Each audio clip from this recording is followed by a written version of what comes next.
to Lutong Bahay with Nanay. Today we are going to make fried bananas or tinatawag na turon sa Tagalog.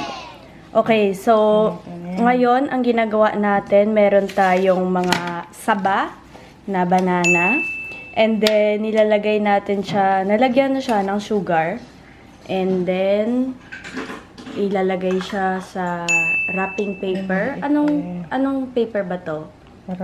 Ano to, banana to? Lumpia wrapper. Ayun. So, lumpia wrapper.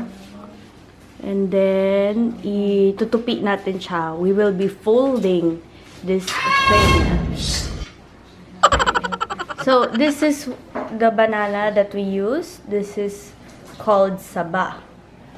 Pwede ba ate siya na yung normal banana or kailangan saba na banana siya? Saba talaga yung turon. Bakit? Anong mangyari kung banana siya? I see. So, this is the type of banana that we use. It's called saba. Okay? So, napunit siya.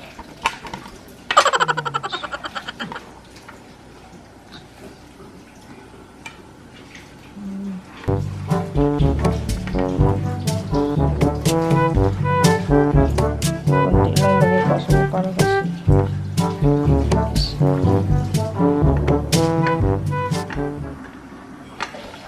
Para dumikit.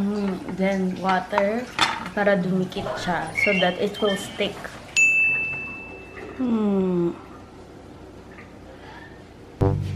Okay. Okay, ako siya na.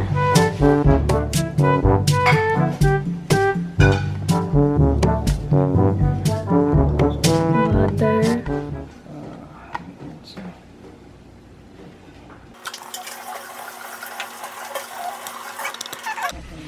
Okay, so right now, nandito yung turon natin.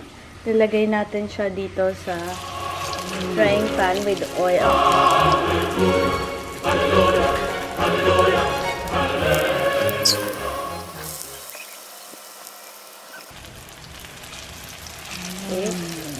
Pag medyo brown na siya, mabilis naman siya nag-brown, less than 1 minute.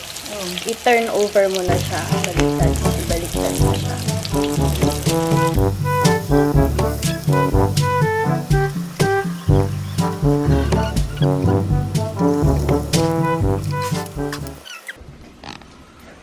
So, ito na mga kalutong bahay. Turon. Nakakuha na wrapper. Turon for you. Nakakabili. Bumili sila naman. Okay, everybody. So, ito na yung turon. Okay, final testing mga kalutong bahay. Buksan natin to. Pakinggan nyo.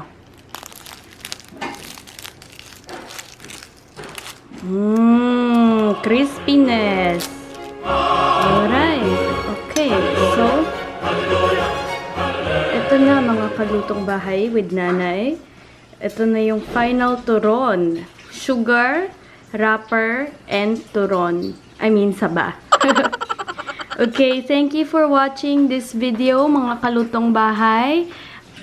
I hope you enjoy paano to ginagawa. Itong simple at mahal na mga bata and pamilya na lutuin.